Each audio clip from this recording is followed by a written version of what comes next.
Welcome back, everyone. This is Ben with Swift English. So now we're going to be taking a close look at TOEFL Writing Task 2, the academic discussion. Okay, so with this task, first thing you need to know is you want to be really familiar with the directions and kind of already know what to do before you proceed with this task on the actual exam. So I highly recommend just going over practice questions, practice materials, anywhere you can find on the internet and ETS's TOEFL books.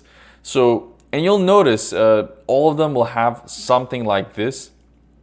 Your professor is teaching a class on political science, so they'll kind of explicitly mention the subject like marine biology, political science, and environmental science, or psychology, geology, whatever. It doesn't matter. And then here, write a post responding to the professor's question. So clearly, you're not speaking, you're going to be writing your information. In your response, you should do the following. So very important. Express and support your opinion. So make sure your opinion is clear, and also make sure you're not answering an opinion that has nothing to do with the question or topic. You could easily get a 0. So carefully identify the question, see what it's asking you to do, and write that opinion of yours. It should be clear. And then the second part of this, which is the main part actually, is make a contribution to the discussion. So once you've written down your opinion, you want to basically provide support for it. Maybe in the form of reasons, examples, other kinds of specific details here, right? An effective response will contain at least 100 words. You will have 25 minutes to write it. Okay, so this is the scary part. Yes, you only have 10 minutes to type up your response, and you don't really have any prep time actually. So as soon as the timer begins, the 10 minutes, 10, 9:59, 9:58, you just have to keep going. So what you want to do, step 1, well, hopefully this won't be step 1 to read the directions, because you should already know that. It's always the same. The real step 1 is to read where there's like a post about what the professor has stated, and then immediately identify the question he or she is asking. That's your real step 1. So if you're reading this, they're gonna have some slow down traps, some kind of background sentences just to slow you down. Just sift through it really quick. So Dr. Gupta, as I mentioned in class, governments make public policies to describe the responses to various problems that affect the community. So in my head, I'm kind of trying to get through this quickly as I can. Part of this process involves setting and defending priorities about which issues deserve the most attention and resources. For example, governments need to decide whether they should spend more money on education or on environmental protections. So you could kind of see a choice here, but you want to read the entire thing to really be sure what the question's asking you. If you were a policymaker, so there we go, we actually have an if question here, so an if statement. If you were a policymaker, which issue, a lawmaker, would you argue is more important? So they have an M dash here, education, choice 1 or choice A, or environmental protections, choice B. So some of them, like this one, a lot of them are actually choice questions, kind of like task 1 speaking, really similar. Some of these questions also appear on task 1 speaking as well. They do get recycled, so just be aware of that. It's not a bad idea to practice, speaking some of these and also typing them.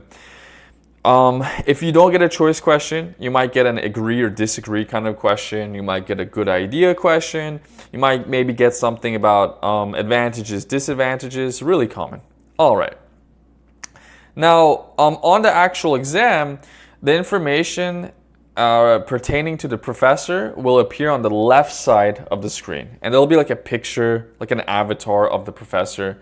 Then on the right side of the screen, right across from the professor, you're going to see basically at the top right corner, 2 students who have already made their contributions. So their input, they're going to be these short paragraphs, and they're going to have avatars too. So Kelly, Andrew. So we have 1 woman here, 1 guy here, but they could be 2 guys, 2 gals. It depends. It really depends. But they'll have like a picture of each one of them. Not important. It's not important, guys. But what you want to do, so if you're going to apply the first strategy that I'm going to be showing you, just read through these quickly, just to understand what their positions are. But I want you to memorize this template because you're going to apply this to your response. So this is for the first approach if you want to do it this way.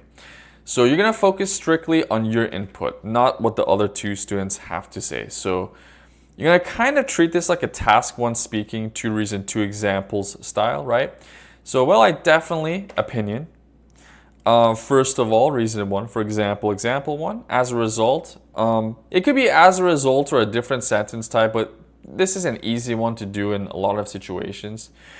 On top of that, to introduce your second reason, for instance, to introduce your example, your second one. Therefore, again, to introduce another result of this or a consequence for it, or it could be something else. And if you still have time, why not add a conclusion to boost your word count, to sum up and then restate whatever your original opinion or view was in new words. Okay, so let's take a look at an example here. So imagine we identified the professor's question. We read their post. Should city planners create more separated lanes for bicycle riders to use? Why or why not? Okay, it's kind of like a choice question here. So here I said, well, I definitely think that. So this is what I'm typing right away. That's my template, part of it. City planners should create more separated lanes for bicycle riders to use for a few important reasons. So make sure it's clear. Make sure they can understand, what your opinion exactly is. It shouldn't be something off topic answering a different question. And the grammar, the vocab, everything should be concise. It should be clear. No confusion. No room for ambiguity. And then, right away, go to your reason. So first of all, it can help reduce the amount of air pollution in most cities around the world. Okay, there we go. So that's our first argument. And then it's not a bad idea to give an example for it to really reinforce that point. So for example, by creating more bike lanes, more people will start riding bikes instead of driving cars and trucks, which reduces the amount of CO2 in the atmosphere. So if you can add complex sentences sometimes, guys, that'll really push you toward getting that ideal 30 writing score when they take writing task 1 and writing task 2 into account. So try to add that complexity by adding complex sentences whenever possible, if you can. Here I have this result sentence. As a result, the air and overall environment will become much cleaner, okay? Which means less people will suffer from diseases and other dangerous health problems. So I typed that up. Now, tip, like a lot of people ask me, like, how many words per minute should I be able to type for TOEFL? Minimum at least 60 words per minute. You should at least be able to type 60 words per minute for either writing task 1 or writing task 2. If you're writing or typing anything underneath that, you might run out of time, just saying. So 60 or higher should be your goal here. And another point to consider, try your best. It's not incorrect. You're not going to be punished. At least, try your best not to type contractions like can't, couldn't, shouldn't, isn't. You're not going to lose points for it, but when you do type contractions, they count as one word. Whereas if you type the words out, like let's say you type should not instead of shouldn't, or I am instead of I'm, well, they're going to count as two words. So anytime possible, guys, write out the words. Don't contract them. It's better not to. Save your contractions for TOEFL speaking.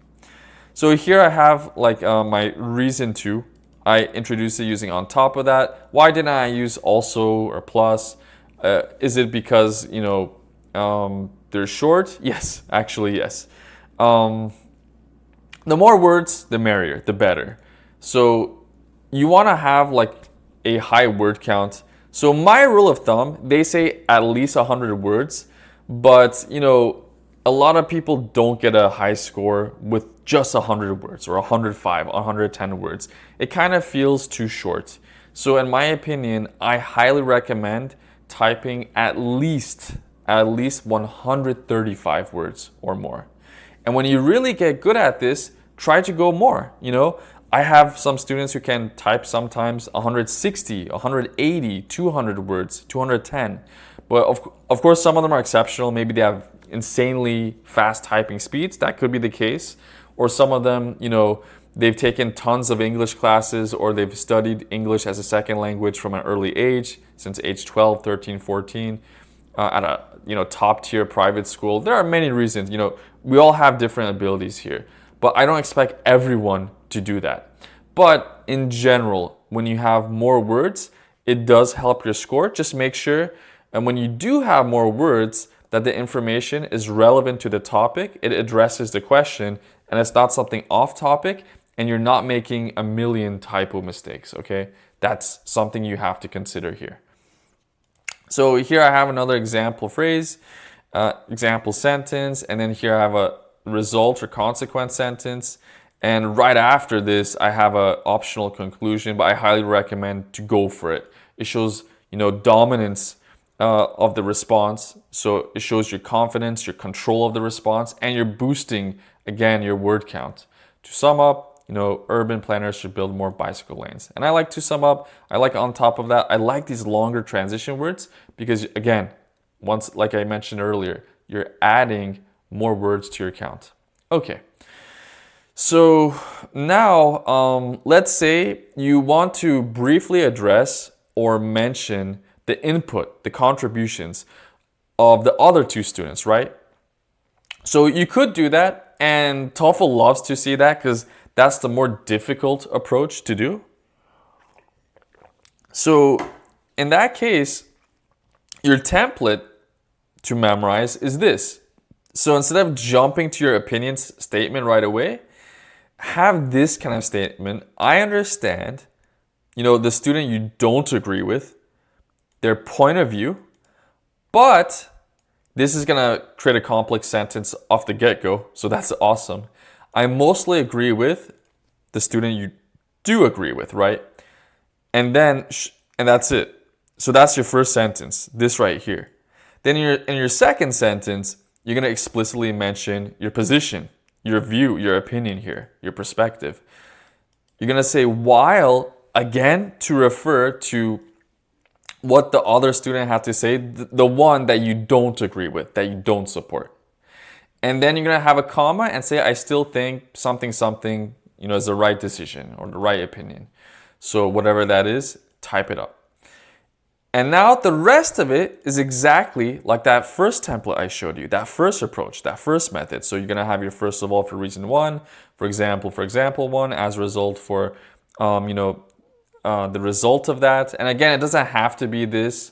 It could be different stuff sometimes. It depends on what's appropriate there. Like maybe you're gonna have a contrast attack. You're gonna use but or on the other hand or however, nevertheless. Or maybe you have an if sentence there, a conditional statement. So it really depends how you develop it, guys. There's no right or wrong answer. But this is just to give you an idea, something to work with.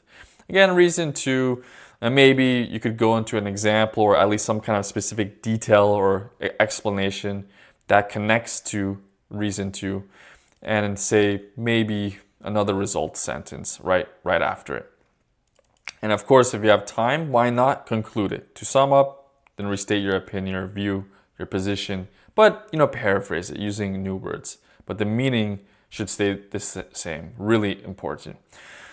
So if you applied this template, you could see, I understand Jessica's point of view, right? But I mostly agree with Paul. So imagine these were the two names of the students, right? And then here, you're gonna mention like what Jessica had to say. While creating separated lanes for bike riders can be costly. So that was her argument. So take one part of her argument, whatever it was, and paraphrase it a little bit if you can. Don't like word for word type it. If you can, just tweak it. Like if she said expensive originally, you write costly, okay? Just tweak it a little bit. Or if she said bicycle riders, you say bike riders. They love paraphrasing. All right, so I still think that city planners should create more separated lanes for bicycle riders to use for a few important reasons. Okay. And this for a few important reasons is nice because it's just boosting your word count. First of all, so now this part's the same. You introduce the reason, and then you go into your example. You go into the result sentence. Again, reason 2-sentence, example 2-sentence, this result 2-sentence, and the conclusion at the very end. Now, what's the advantage of this? Well, it's a little trickier because you have to make some reference to the other two students. You want to mention them somewhere in the response, and then you want to mention the relationship of your response to theirs. That's pretty much it. So this is the more harder approach, but TOEFL does like this approach a little bit more, just a hair more. And you'll also notice when you kind of approach it this way, you might end up with more words because I had clearly more sentences here. So yeah, that's how you do this one. And I think this is just an easier way of doing method 2, okay? Because I've seen a lot of teachers, tutors, even fellow YouTubers kind of come up with their own structure for this. But this is the way I would personally do it. And I just find it easier for a lot of people. So if you enjoyed this, please do like, share, and subscribe it.